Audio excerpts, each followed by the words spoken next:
This is the damnedest thing. For the past 9 months, I feel like I've been sitting in this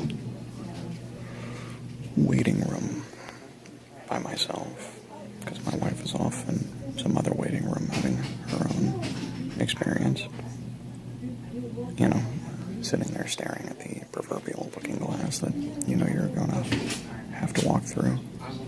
And then the day comes, and you realize you're not walking through that glass, you're gonna hurtle through that glass.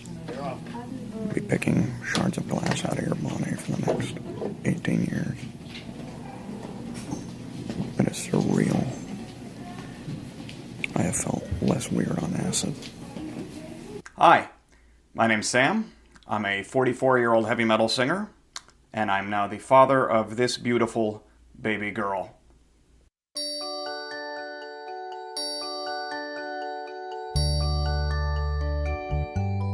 I know! I wanted to shoot a lot of footage at the hospital for this obviously hugely important video project, but filming is frowned on there, and I had this unexpected complication of having the baby. I'd set aside all this me time, but the baby was sort of all-consuming. Anyway, it's fine. I didn't make a big stink about it, but obviously I'll have to have a conversation with everyone shortly so we can reestablish the natural order wherein I'm at least, I'll be generous, 60% of the center of my family's orbit. I feel like I can see you all staring at me. Do I hear you laughing? So I thought I'd just narrate my experience of the birth, show you some heart-tugging pictures set to manipulative acoustic guitar, and get back to sticking breast pumps on my nips in the next vid. Here's my wife on the night before she gave birth. Leave a comment that she looks beautiful, or she'll punch you in the nose. Here we are on our way to the hospital at 5:30 in the goddamn morning, wearing expressions poorly matched to how screwed our lives would soon become. Here we are in the pre-operative room. My stupid had assassinated the remnants of my manhood. Here's my wife right before she went in to give birth. Never happier, but they hadn't started on her yet with a chainsaw. My daughter had to be delivered via C-section, which are weird affairs. I mean, there are the facts that you're in an operating room, not a doctor, and the patient is conscious, which is less the most beautiful moment of your life and more of a Clive Barker film. But C-sections are also noisy and kind of rugged. There are machines going, psh, psh, beep, beep. People are talking at full volume because if they spoke in the hushed tones suitable to the delicate poetry of the moment, someone might miss an instruction relevant to not killing the baby. Your partner will be on a table, numb from the waist down, with a curtain bisecting her, so neither she nor you can see the doctors going all Hellraiser on her. And it's from behind this curtain that the doctors will, ta-da! Produce your baby like the proverbial rabbit from a hat trick gone horribly wrong. The table was shaking the whole time because, well, they were ripping my wife's guts out. The shaking and the banging is almost like you're on an airplane that hit turbulence. Accordingly, my wife started getting incredibly nauseous, her blood pressure dropping, and she was disoriented, and I thought, my God, her first association with her daughter is going to be the level of puking delirium you suffer after a good night at trash bar. And that's when things went wrong. The last thing you want to hear expert doctors at the best hospital in the country say is, get help! Like something's gone so wrong they don't even know what help to ask for specifically.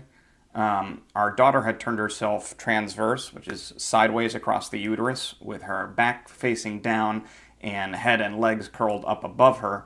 So when they cut across my wife's abdomen to expose the baby, there was nothing to grab but slick baby back. I think I just compared my daughter to a barbecue rib. If it was like we'd been on a plane with turbulence, now the oxygen masks had dropped down. The table was bouncing up and down. There were more alarms going off than your average street of parked cars in Brooklyn. They kept calling for nitroglycerin, which is either a vasodilator to keep oxygenated blood flowing to the baby or a stick of dynamite. Either the baby is suffocating or they need to use TNT to blow her out of my wife's uterus. Neither optimal.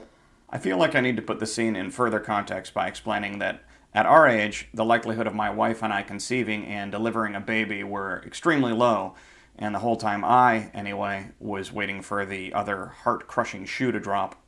And here, with the tape across the finish line just inches from our fingers, the inevitable stumbling was finally manifesting. And then from behind the curtain, we heard our baby cry. Excuse me a minute, I forgot I had some toast cooking, and it's burning. I really was burning toast. I mean, look at this, it's super charred and acrid. Oh. Very irritating. I don't really recall much immediately after hearing the baby cry, except saying to my wife, "She's here!" To which my wife replied, Then I heard the nurse say, "Okay, Dad, do you want to come and see her?" And I got super irritated, thinking, who the hell's Dad is in here? Then, of course, I realized I'm Dad. God damn this irritating toast. I hurried over to see her, and she was beautiful. Then I looked to my right and saw the doctor stitching up my wife's exposed, bloody, alligator-sized uterus. A study in contrast I'll never forget. I ran back to my wife, told her the baby was perfect, didn't mention her uterus had been in a car crash, and then a nurse said, "Okay, Dad, we're going to hand her to you now." And for the first time in my life, it wasn't a question whether I wanted to hold a baby. I've never wanted to hold a baby. But a statement that I was going to, because it was my baby, and they were going to lunch. Congratulations, sir. Good luck with that shit. And that's the tale of how my daughter came into life. To cap things off, here's one more manipulative slideshow, with a shocking twist at the end.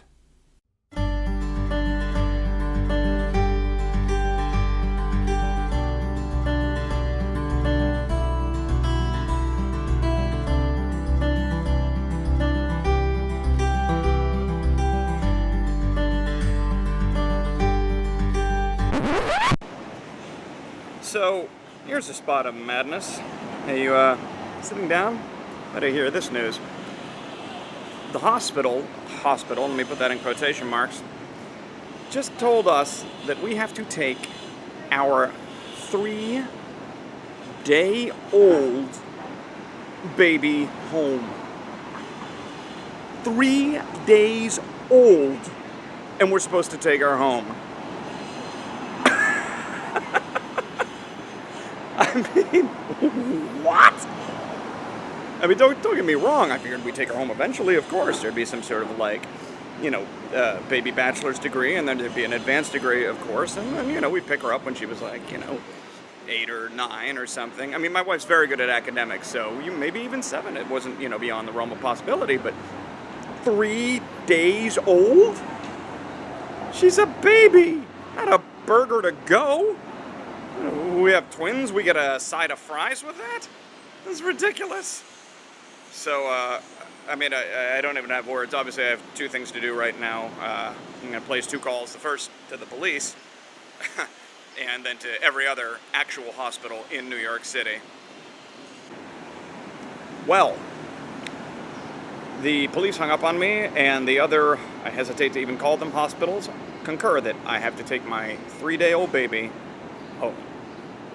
I called my wife, who's generally better at arguing with these people, and she called me an idiot and told me to get the car seat.